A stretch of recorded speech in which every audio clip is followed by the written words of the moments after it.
the role of our antibody cocktail in COVID-19. So, can I share screen? Yes, sir. You can share your screen.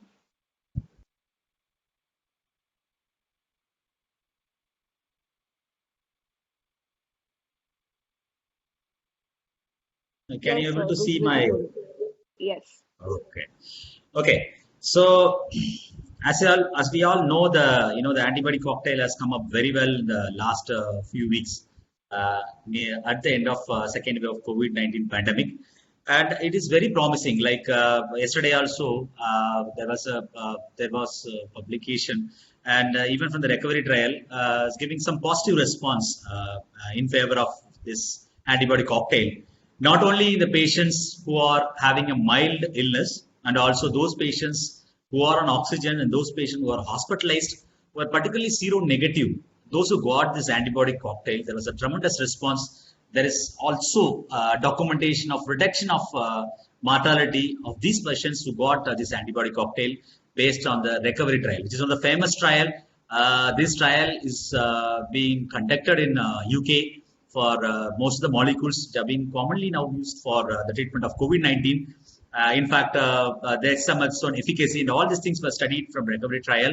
And in the recovery trial, the preliminary results, what they found is that this antibiotic cocktail is very good, having a very good response, particularly among the patients who are seronegative. So let's have a discussion on this. What is this Cas-IMD antibody cocktail, and what is its role in COVID-19?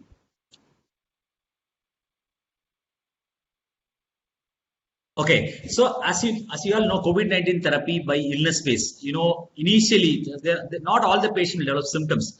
Many patients will have asymptomatic, or an asymptomatic phase. Especially these are the people that we commonly see in the first wave. But in the second wave, most of the patients have some form of milder symptoms, usually as symptoms of URTA along with the fever. It's one of the common presentation with myalgia. That what we saw in the as a clinical presentation second wave.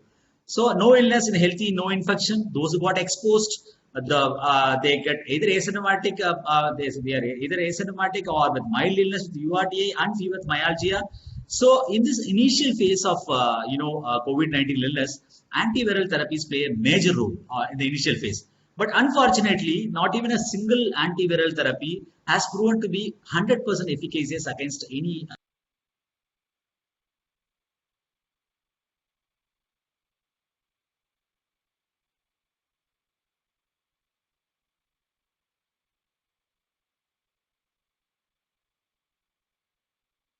You know,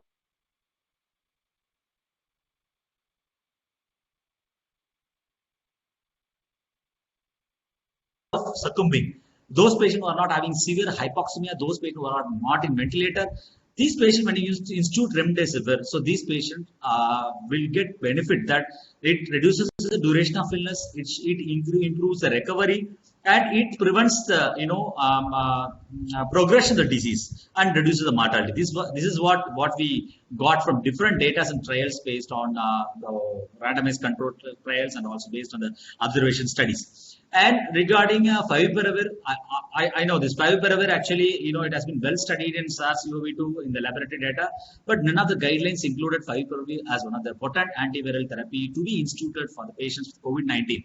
And there are some immunomodulatory therapies like initially we use chloroquine, hydroxychloroquine, azithromycin. None of them are shown to be very much efficacious based on the RCTs. This has been shown in recovery trial also. So we can't depend on that. Now we have a data on pegylated interferon 2 alpha. These are the substances which are released. These are the substances which are released from the infected viral cell. So infected cells, and this will enhance response, antiviral response against the virus. But even this also has not shown to be very much efficacious when you institute somewhat late. So these antiviral therapies is very well useful when you institute this therapy in the early phase of illness, that is the early phase of viremia only, it works very well. So early symptomatic patients, once again, there is a role of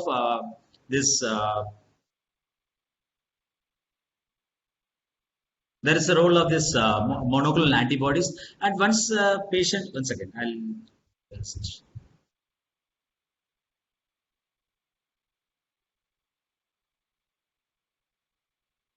Okay, so early symptomatic patients, like what we are discussing now, those who are not hospitalized and those who are not hypoxemic, when you pick up the patient immediately after getting RT-PCR positive report with mild to moderate symptoms without hypoxemia, we can very well try this monoclonal antibodies, that is bamlanivimab with atezolizumab combination or casirivimab and indevimab combination. These are the antibody cocktails has proven very much efficacious in those patients who are picked up early, with mild symptoms. And these antibody cocktail are very well used in preventing the progression of the disease, particularly when you are using this cocktail in high risk population, like those patients who got any comorbidities and those patients who are aged, like more than 60 years, presence of obesity, CKD, chronic heart disease, and chronic lung disease. All these patients you can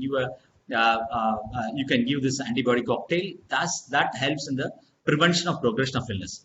And hospitalized patient, of course, hospitalized with no active medical problems, hospitalized not with oxygen or without oxygen, obviously remdesivir that we are giving, and convalescent plasma initially in the first wave, near the end of first wave, we are using convalescent plasma, and later, based on the various retrospective data, based on the various observation studies, that convalescent plasma may not be much helpful in all the patients, maybe in selected patients where it can be used as a salvage therapy. And in ICU admitted patients, those who are hospitalized with high flow oxygen or non-invasive ventilation, or hospitalized patients, those who are on mechanical ventilator or the ECMO, obviously we can choose remdesivir and convalescent plasma. Remdesivir we are using for any hospitalized patient with hypoxemia. At the same time, the major role will be use of steroid and use of the JAK inhibitors, which have been recently launched and have been used for the past 2 months. So dexamethasone or any form of steroid, methylprednisolone, dexamethasone, any form of whichever is feasible in their institute.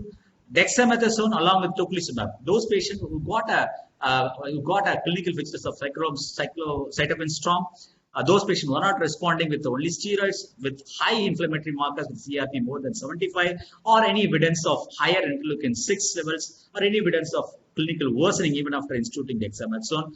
After ruling out all the systemic foci of infection, they can very well get a single or 2 shots of tocilizumab, or the same thing. Dexamethasone, remdesivir is the standard of care what we are using for the patient who got admitted in ICU, either with oxygen or oxygen in any form, like maybe with NIV or maybe the mechanical ventilator or the ECMO. So this is the standard of therapy. Now we have the option of baricitinib and remdesivir. So there is baricitinib is a JAK inhibitor. So it has been used in patients, those patients where we can't institute steroids. And there is a real, query whether we can use all these three, the dexamethasone, baricitinib, and remdesivir, because we don't know that, these three may be efficacious, but how far what are the complications and what are the risk of acquiring systemic infections after adding this baricitinib along with usual combo like dexamethasone, remdesivir, that still need to be understood. So what is the topic of today's discussion? Actually, what we are going to discuss today is this antibody cocktail that has been launched recently in India. And as you all know, what is this monoclonal antibodies? From where these antibodies are from? So usually these monoclonal antibodies are the antibodies. Usually these antibodies either we can get it from the convalescent plasma from the recovered patient of COVID-19, or it is by the genetic engineering technology, that is humanized mouse that received a target antigen. So based on this, so we have a different assays: multiplexed bead-based assay, live cell-based assay, and fluorescent activated cell sorter assay. So based on this, we will get a monoclonal antibodies. This monoclonal antibodies is nothing but these antibodies will attach to the target site of the viral epitopes, and then it prevents the virus to get attached to our host receptors. That is the major aim of using this monoclonal antibodies. So what happens when you use monoclonal antibody? You see, for example, this is the infected cell. This is a viral infected cell. So when you see, this is our host cell, there's a macrophage. So how it acts? Basically, this macrophage acts by antibody-dependent cellular phagocytosis. It will try to engulf the infected cell, or it can combine with the complement-dependent cytotoxicity. This antibody, along with the complement pathway, it try to attack this infected cell, or with the help of effector cell also, the release of granzymes and apoptosis. All these things will try to curtail the virus within the cell. So what happens when you give antibodies? These are the antibodies. You see, these are the antibodies. This is the virus with spike proteins. These antibodies will bind to the, the spike area, and then it tries to neutralize these antibodies. And what are things? It also increases opsonization, and all these things happens when you give a monoclonal antibody. So where it will exactly bind? For example, this is the coronavirus. This is a SARS-CoV-2 virus with surrounding spike proteins. These spike proteins are very, very important, and it is one of the major antigenic stimulus for the virus, and it is one of the major antigenic foci of virus. And this spike with itself of spike protein to the ACE2 receptor. It attached to the ACE2 receptor the cell. Now you could see the ACE2 receptor. You can see the ACE2 receptor along the cell surface. These ACE2 receptors are predominantly distributed over the respiratory epithelium. Not only in respiratory epithelium, it is also seen in gastrointestinal tract. It is also seen in heart, everywhere. So wherever it is there, so the virus can get attached to the ACE2 receptor, and it along with the co-receptors. There are different co-receptors are there. BMPR, there are different co-receptors. Based on that binding with two receptors, it gets entry into the host cell. So what happens like when you give this to antibody cocktail? So this is the cocktail what we are going to discuss today, that is Indevimab and Casirivimab, which was recently launched in India. So Indevimab is one of the monoclonal antibody that is obtained from the genetic engineering technology. It is nothing but the IgG antibody. You see, this is the receptor binding domain of S protein. So you see, this structure is enlarged and shown here for your view. So this is the RBD is nothing but receptor binding domain.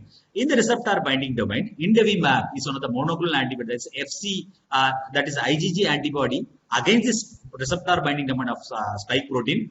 It gets bind to the superior aspect of the RBD, whereas Casirivimab gets bind to the front and the lower aspect of RBD. So basically why it is very important, the binding area, why it is very important, because it is not overlapping. The target site of attachment of Indevimab is different, whereas the target site of attachment of Casirivimab is different. So why this is very important, why I am discussing and why I am just giving so much importance is that it is not a overlapping domain. Okay, so these two antibodies share a different domain so that a virus cannot escape by mutations. This has been studied in a lab data that any form of permutation combination of mutations, spike protein mutation that we saw as a major mutations, of course, with different strains in different countries that we are going to discuss in subsequent slides.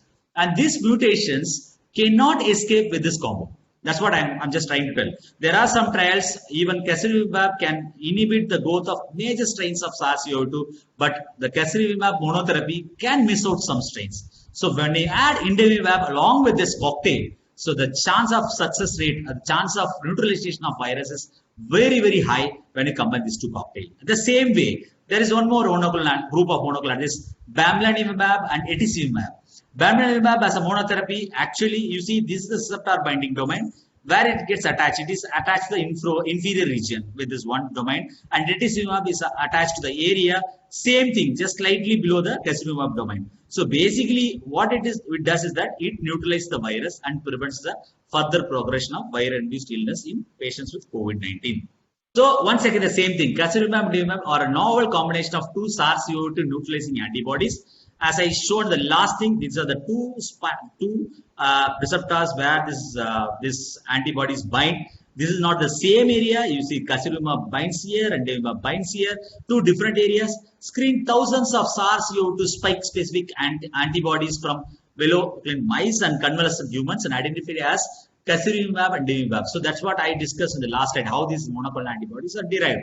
So Cas and IMD simultaneously bind to a different region of viral spike RBD, that is receptor binding domain that of the spike protein, without interference, and block the virus from binding to ACE2 receptor. So when this antibodies binds to the ACE2 receptor, binds to the virus, it can't bind to the ACE2 receptor. It can't get entry into the host cell, so that the progression of disease will be arrested. So the cocktail of these two non-competiting monoclonal antibody with the different epitopes reduces the probability of viral escape. This is the point I want to stress. Even a mutated strain also is very difficult to get escape from this wonderful combo of Cas-IMD. The combination was evaluated in preclinical animal studies and is also studied in different clinical trials. So, in which group of patients is authorized? Actually, this drug was authorized initially by EUA, European Union Association, and also FDA also under emergency use authorization. Still, we need more data, but According to the data, what we got a very good response, authorized for use only for the patients with mild to moderate COVID-19 who are at high risk of severe COVID-19. For example, if a patient got a COVID-19 positive RT-PCR report just 2 days back, but if you think that this patient will worsen, or the patient is having other risk factors, maybe this patient have a multiple comorbidities like uncontrolled or poorly controlled diabetes mellitus, or the patient is having congenital heart disease, or the patient is having any chronic lung disease form, bronchiectasis or known ILD or known idiopathic pulmonary fibrosis, all these patients, there is a high chance of progression. So that's why this group of patients, you can take a chance in giving antibody cocktail to this patient so that this antibody cocktail will prevent the progression of the disease and prevent hospitalization in more than 90% of cases where we institute this antibody cocktail. So high risk is defined as age more than 60 years, any patient with obesity, known cardiovascular disease including hypertension, a patient with a chronic lung disease including asthma, any patient with a type 1 or type 2 diabetes mellitus, or any patient with a CKD including those on hemodialysis, any patient who is a known case of chronic liver disease, any form of immunosuppression. That is, any patient who got a cancer chemotherapy in the last few months, any patient got allogenic or heterogeneous bone marrow transplantation, any patient who has known immunodeficiency disorders, any patient who had autoimmune disease on chronic steroids or chronic immunomodulators, any patient known HIV, sickle cell anemia, all these things. So these patients are at high risk of developing progressive disease, and these patients should be given the benefit of these monoclonal antibodies. What is the limitation of its use? The casirivimab, itolizumab should not be used in patients who are hospitalized for COVID-19, who require oxygen therapy due to COVID-19, or who require an increase in baseline oxygen flow rate due to COVID-19, or those patients who are on chronic oxygen therapy due to underlying non-COVID-19 morbidity. So indirectly, what they are trying to tell is that this antibody cocktail is to be used in the early phase of viremia, and those patients who got a mild to moderate disease or mild disease without any hypoxemia. But this document was of just 1 to 2 months back. That's what initially also discussed. There was a statement from recovery group of those who did a recovery trial. So where all the drugs have been tested for COVID-19. So yesterday there was a short preliminary report that casirivimab, itolizumab has got a very good response, reduces the, it shortens the duration of illness, it enhances the viral clearance. At the same time, it prevents the progression of the disease, it prevents the worsening of illness, and also it prevents the death of the patient who got hospitalized even with oxygen support, who got hospitalized even with NIV support. So this was the preliminary data that we got from the recovery trial, and it has been widely published in all the newspapers. So that point has to be noted. This is no longer a limitation of use. You can use it. So this recovery trial actually they did from September 2020 up to May 2021. So in that around 9,000 patients they selected, and the 9,000 patients they gave this antibody cocktail along with the standard therapy what they are providing for the COVID-19, whichever is feasible in their institutes, and they publish the data beyond that. So one important thing what they found is that those patients who are seronegative, that patient's benefits much better when compared to seropositive patients. That's the thing. That's the thing that you should know. So casirivimab, itolizumab, monoclonal neutralizing antibody cocktail, it has been indicated for the treatment of once again for mild to moderate COVID-19 patients in adults. It can also be used in children of 12 years of age and older with minimum weight of more than 40 kg with laboratory confirmed SARS-CoV-2 infection and who are at high risk of progression of severe COVID-19 and who does not require oxygen. Very important. This is based on the recommendation, based on the initial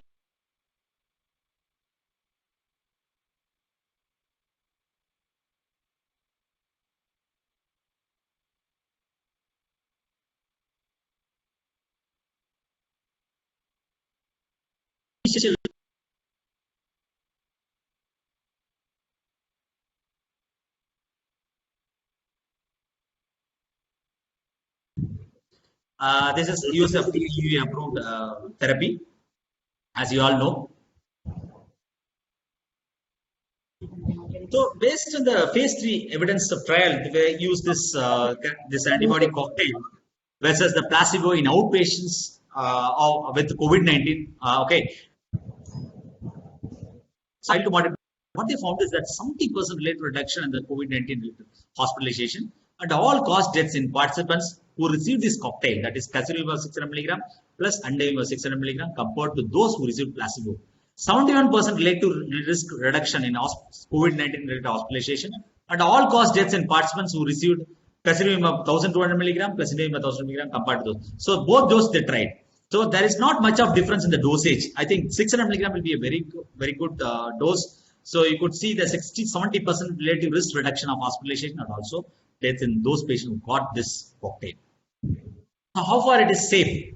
So as I already described, this most of the this monoclonal antibody, that is IgG antibody that is received, that is obtained, is by genetically engineering technology. So because it's genetic engineering technology, the risk of anaphylaxis and risk of all the allergic reactions are far minimal and far less. So when you use this subcutaneous route, the risk of reaction is around 1 to 10%. When you use this by IV route, risk of reaction is not more than 1 to 1.5%. That's what that is indicated that is noted in the literature. Infusion-related reactions have been observed with the administration of casirivimab and andavimab. Signs and symptoms of infusion reactions may include fever, chills, nausea, headache, bronchospasm, hypotension, angioedema, throat irritation, rash including urticaria, pruritus, myalgia, and dizziness. That's why all these patients, even though we can institute this as an OPD-based therapy, this patient has to be monitored immediately after infusion, as you do for any monoclonal antibodies. But as far as my knowledge is concerned, as far as my friends also using, and I also use for some patients, there is not much of reactions that you see after its usage. Infusion-related reactions events were moderate in severity in clinical trials. 1 anaphylactic reactions are reported and even solved. If an infusion reaction occurs, consider slowing or stopping the infusion and administer appropriate medication, supportive care, whatever, whichever is like if any anaphylaxis is there, what we use adrenaline and other steroid supportive therapy. Same thing what you do here, and you need to keep all your primary support therapy also when you give this antibody cocktail. And patients should be under observation for at least 1 hour post IV infusion or 15 to 30 minutes after subcutaneous injection. So this data is very important as we are more concerned about the mutation of the SARS-CoV-2, the mutation of spike protein in the SARS-CoV-2, whether this antibody cocktail is worthwhile, will work in the next wave or it will work in the subsequent waves. The pseudovirus neutralization data for SARS-CoV-2 substitution with casirivimab never together. So when you see the B117 spike protein substitution of UK origin, so the fold reduction susceptibility, there is no change. When you see the South Africa origin, there is no change. Same way, P1 Brazil origin, there is no change. California and New York origin, there is no change. So this is the data that they have checked with all the permutation combination of these mutations. What they found out is that when you use this combination, definitely the virus can't escape. But I read yesterday there is one more new strain called Delta Plus strain, which is one of the most dangerous strain of reported from labs. So this Delta Plus strain, I think we need to see whether it may escape from this antibody cocktail. That's one worry. But as far as other strains are concerned, any permutation combination, definitely this casirivimab and andavimab will neutralize that virus. So once again, this B1351 and B1617 S protein mediated entry was efficiently inhibited by andavimab and by a cocktail of casirivimab and andavimab. So when you use casirivimab only, there is a chance that some virus mutant strains can escape. But when you use the combination of andavimab, definitely these two combo will try to inhibit the virus at any form of mutation. As you can see here, this is a separate data where based on the concentration the virus gets inhibited. So when you see the casirivimab and andavimab, when you combine together, the efficacy is good. Same thing, bamlanivimab and etesevimab. This is once again another antibody cocktail. So this is also somewhat efficacious. So this is based on the IDSA guidelines recommendation in 2021. Recommendation is nothing but this is actually a conditional recommendation only among the ambulatory patients with mild to moderate COVID-19 at high risk of progression to severe disease. The IDSA guideline panel suggests bamlanivimab, etesevimab, or you can use casirivimab and andavimab rather than non-neutralizing antibodies. Definitely, you can give a chance, particularly those patients who are at risk of progression to severe disease. Definitely, you will give you a chance so that you may reduce the risk of progression, you may reduce the risk of hospitalization, or you may reduce the risk of mortality of these patients.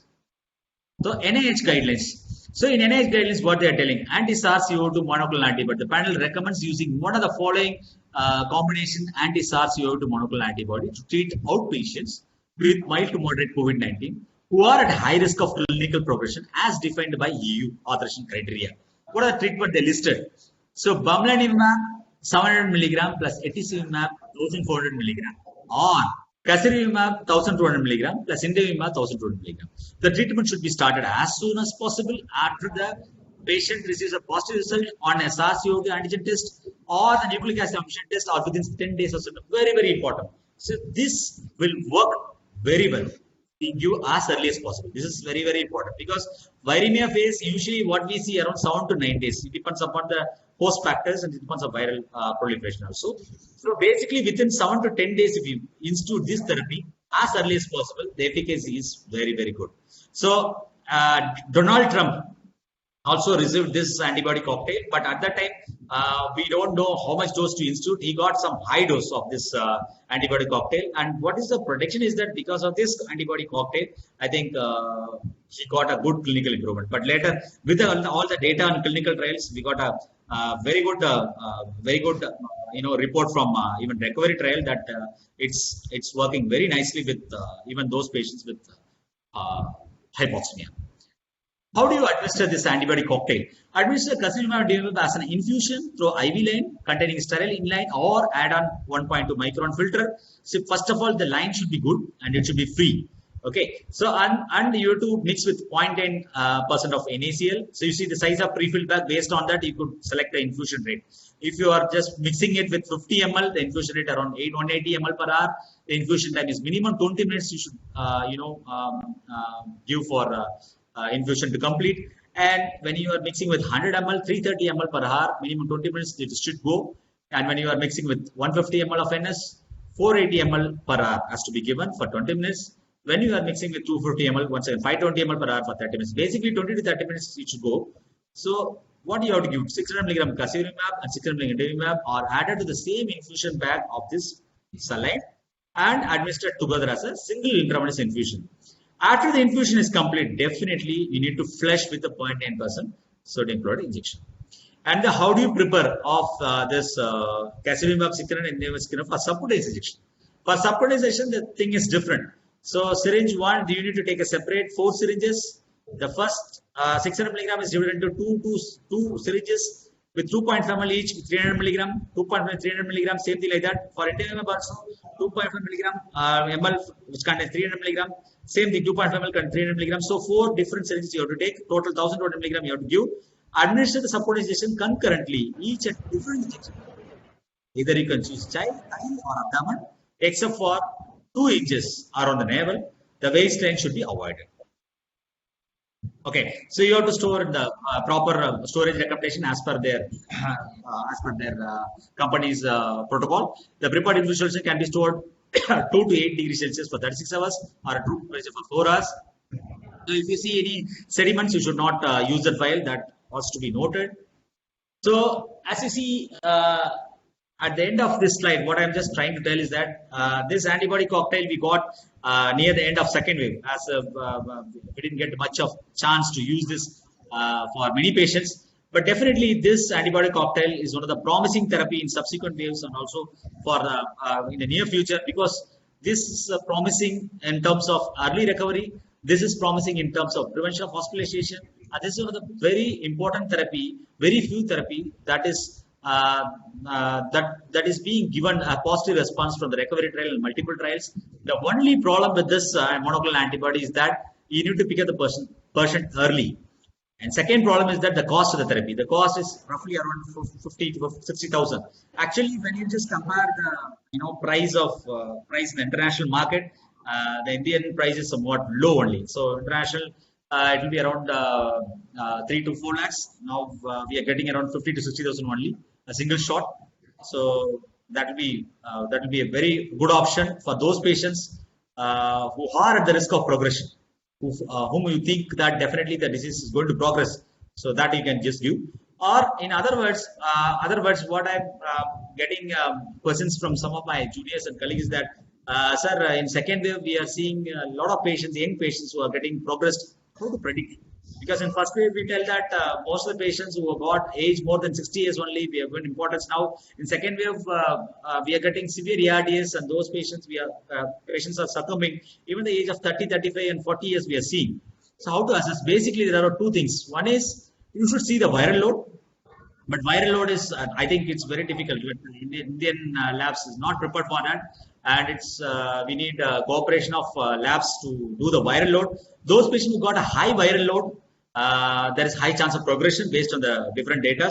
So, but we can't see the CT value. We see the CT value in the RT-PCR. That is not that won't give you a clear idea about the viral load.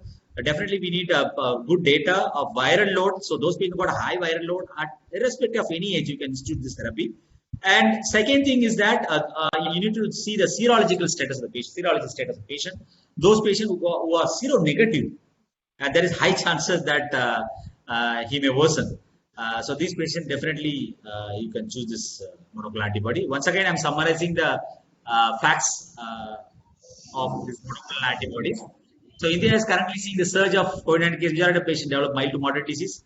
Casirivimab and Nivolumab are the recombinant human IgG1 monoclonal antibody that target the receptor binding domain of spike protein of SARS-CoV-2, which can reduce the viral replication.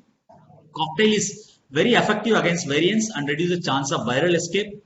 This cocktail will aid in reducing the risk of hospitalization and death in patients with the mild to moderate COVID-19 disease who are at risk of progression to the severe disease. So that's all from my end. I think it'll be good that we'll have a discussion.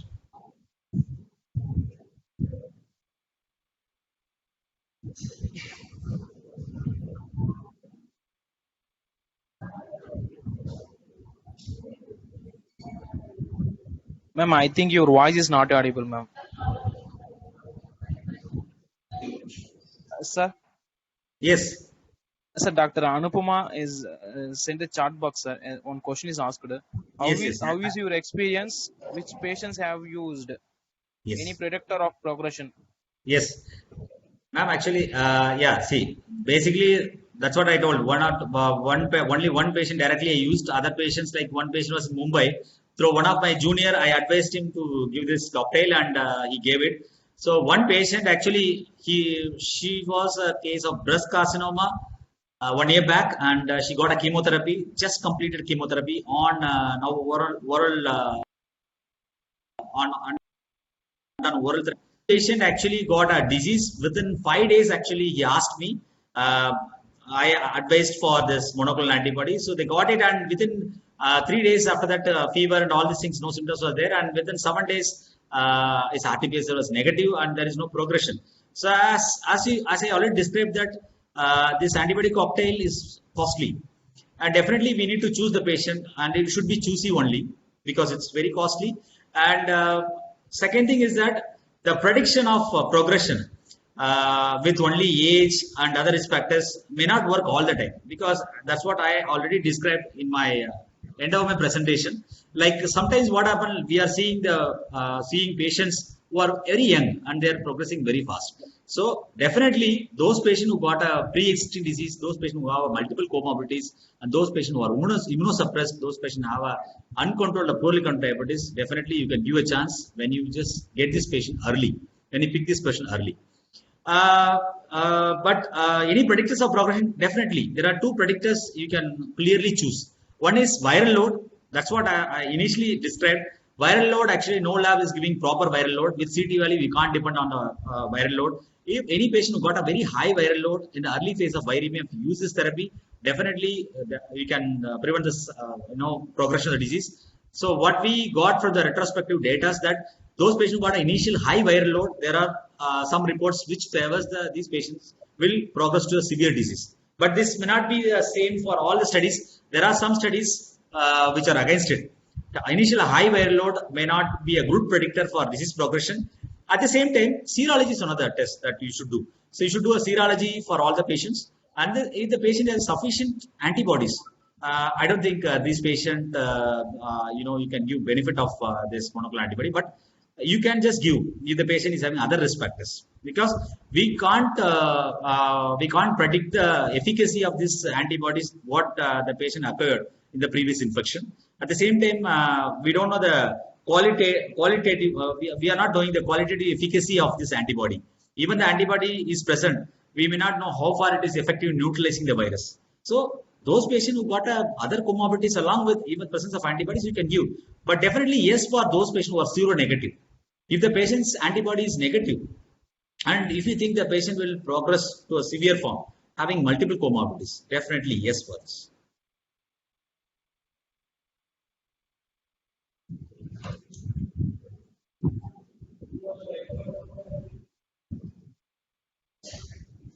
Yes, sir. So another question from Anupama ma'am, sir. I Yes. think the ma'am voice is not audible. Ma'am is something saying, but we are not getting the point, sir. So Yeah. another question is, can we recommend it for the diabetics other immunosuppressive states, sir? Yes, that's what I told now. Because see, those patients are which patients are at high risk of progression. Definitely, patient who are known case of type 1 or type 2 diabetes mellitus, patient who have a poor glycemic status, having high HbA1c level at the time of admission only, or other immunosuppressed condition. Those patients who got an autoimmune disease, those patients who have already got a CTD on chronic steroids or on immunomodulators, definitely there is a risk of progression is there.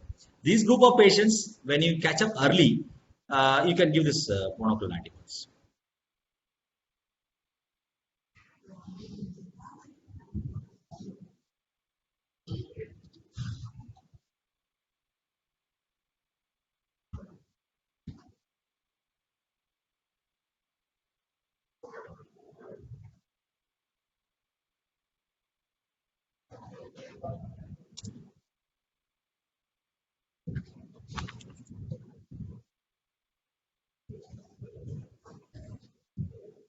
Madam, I could not hear. I think your mic is muted, madam.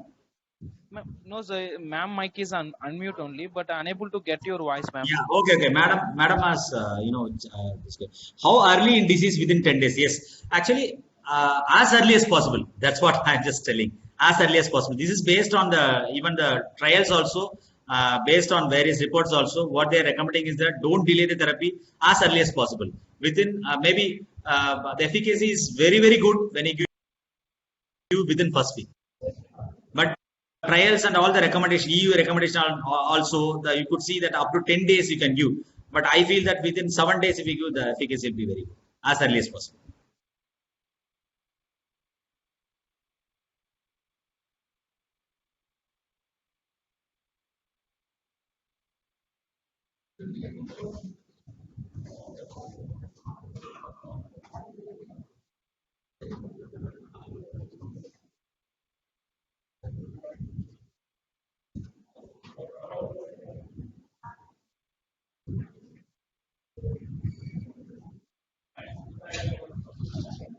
Ma'am, as far as Indian data is concerned, still we are waiting. Actually, we don't have observational or retrospective data from India case reports. Maybe in future will be.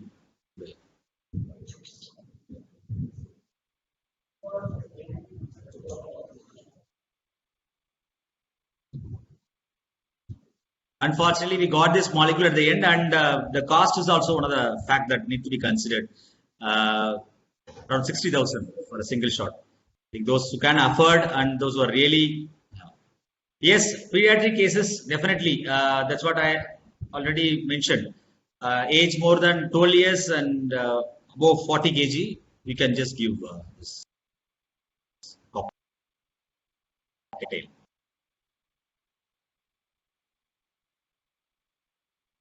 Pregnancy and lactation, there is no safety data is available, and we can't recommend right now.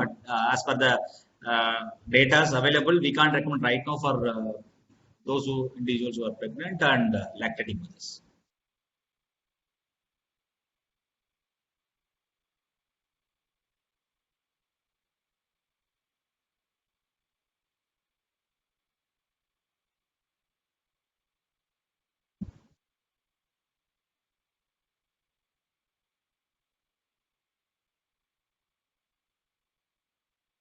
Regarding this serology, actually, one more point I want to discuss that, even after vaccination, I could hear some of my friends asking me that, sir, after giving vaccine also, I checked the antibody titer level, still not adequate. Shall I get additional dose? So it's not necessary. Basically, whatever antibody titers and test what we are doing, it is not standardized as far as my knowledge is concerned. And no lab is perfect in doing these titers. And we need to standardize the methods of this antibody titer level so that we can depend on and we can guide our therapy based on that.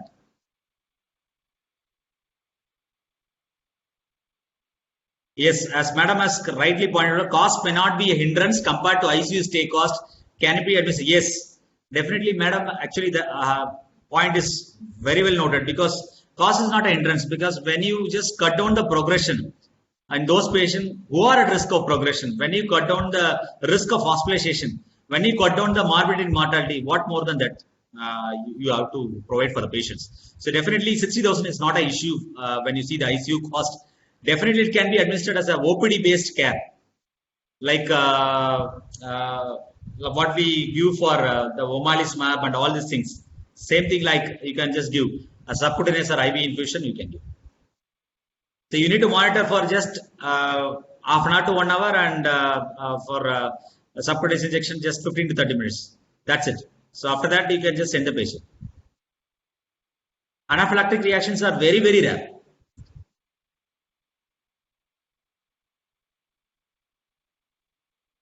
Yes, actually, madam has asked, can we continue steroids? Actually, steroids, that's what the recommendation, what they are telling is that this has to be given in the mild disease. So mild disease, usually we don't prefer steroids. So there is one more query, is that if at a chance that if you delay the therapy, maybe on 8th day, if you are giving this monoclonal antibody, and after 13th day, by chance the patient getting progression of the disease with hypoxemia, can you give steroids? Yes, of course we can use steroids. So whatever therapy you will give at that point of time, whatever the prescribed form of therapy, what we usually follow for managing the patient with COVID-19 has to be continued. As it is a monoclonal antibody derived from genetically engineered technology, this monoclonal antibody is having very less interaction with the steroids. So you can give.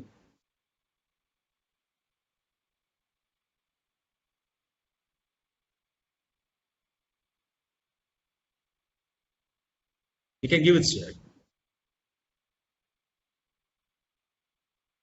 Maybe there will be a slight change in the recommendation if I could not see the full report of recovery trial.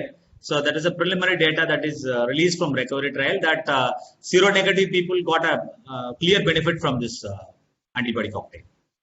So even in hospitalized, even in patients who are on oxygen support, that's what I saw from their report.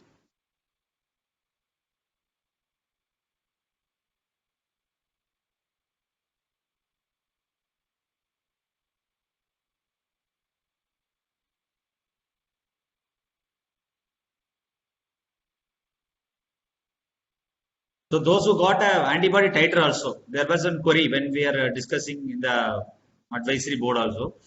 Those who got an antibody titer also, but if you are having a fear, of progression, definitely you can just choose, because we can't be very sure that your auto antibodies that is generated after an infection, how far it is qualitative. So we don't know that. So that's why we can do that.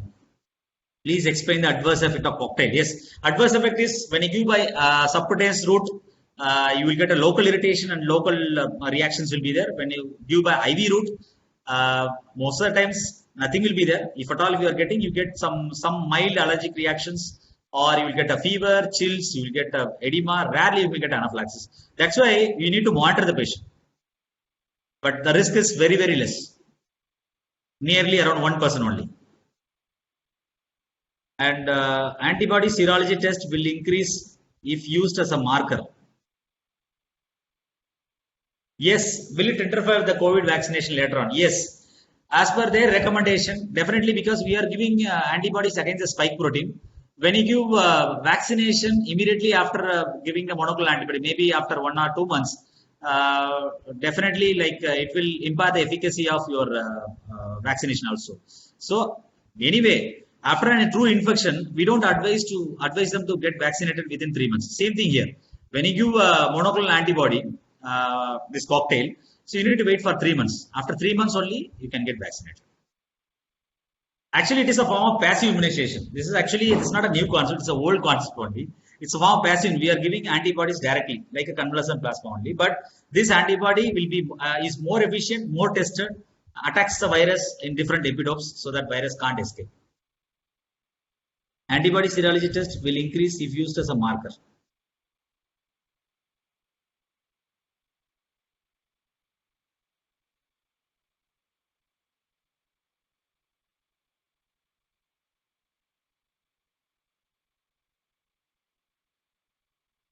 Yeah, actually, after giving the monoclonal antibody, I don't think we don't have to just see that whether the antibody, we don't have to repeat the antibody serology because definitely it will be efficacious, because this is the antibody which have been screened and selected the best because it attaches to the different epitopes, so that even the virus escapes from one monoclonal antibody, it can't escape from the other antibody. Out of these two, that is casirivimab and indevimab. Indevimab is the one that is potential. Okay, both are equally efficacious, but indevimab will prevent the escape of these mutant strains when you combine these two.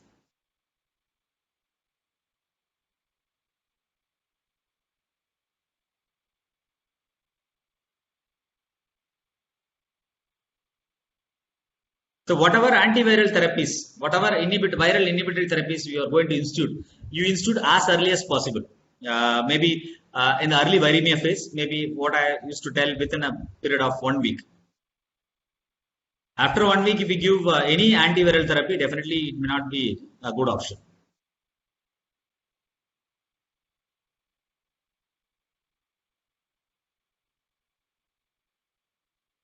So it reduces the hospitalization, prevents the progression. Early RT-PCR negative report you could see when you use this cocktail.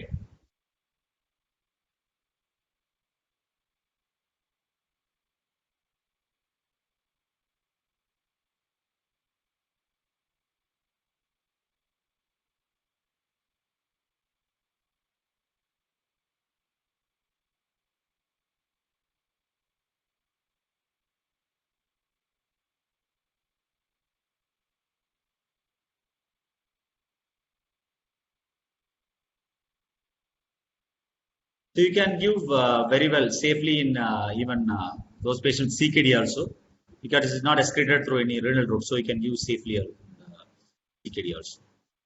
No need for dose reduction.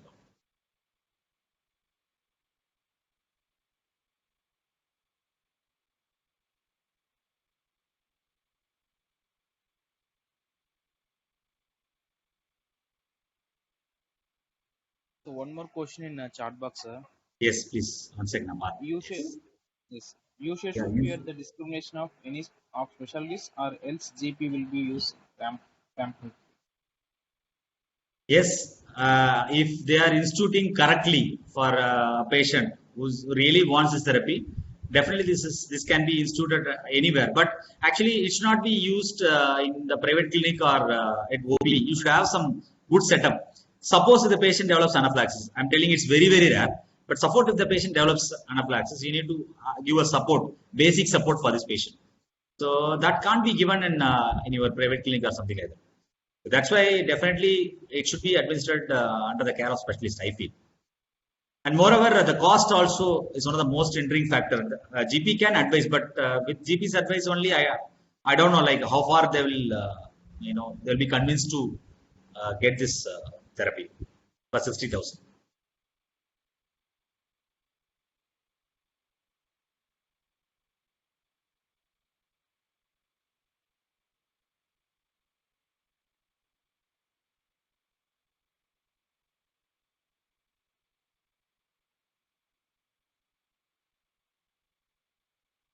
So dosing, actually, there was a discussion that because even 60,000 is also somewhat costly for Indian population. What we discussed with the advisory panel advisory panel. So what we discussed that can we reduce the dose further, but we have not tested that. So I don't feel that because already we are using low dose only, giving only 600, 600.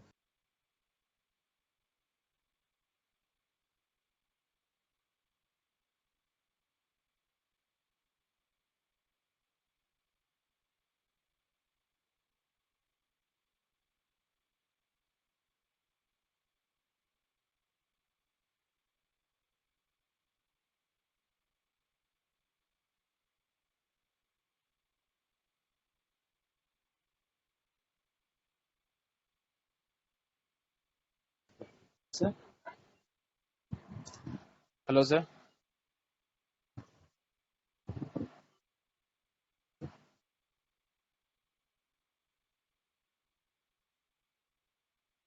Sir, I'm audible, sir.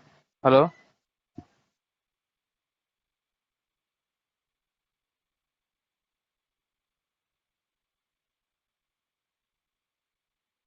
SAR line is network problem, I think.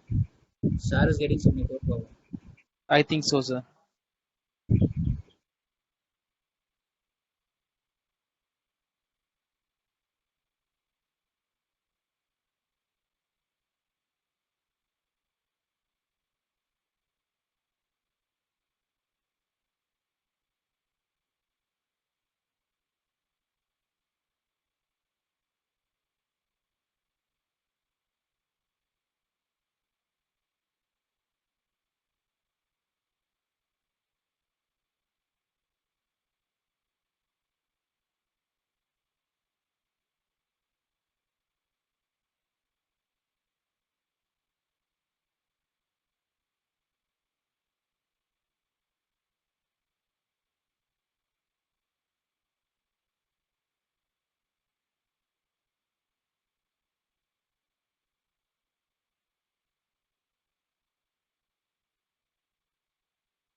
Hello, hello. Sir, Sahar has some network issue, sir. He will join, sir. Yeah, yeah. No, no, I am there. I am in the panel. Yeah. Yeah, sure. If anything, you can share me, sir. I will let you know the doctor, sir.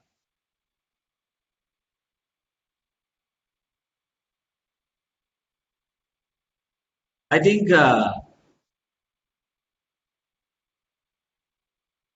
audience is not allowed to interact. Huh?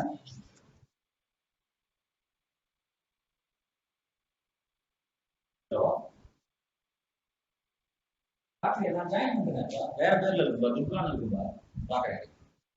பாரு, பாரு, பாரு, பாரு. அதான்பா, அதான். அதான்பா. Okay.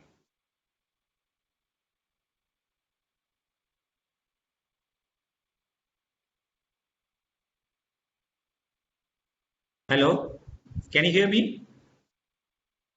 Yes, sir. You are audible, sir. Okay, okay, yeah. Anything that needs to be discussed, or can we wind up?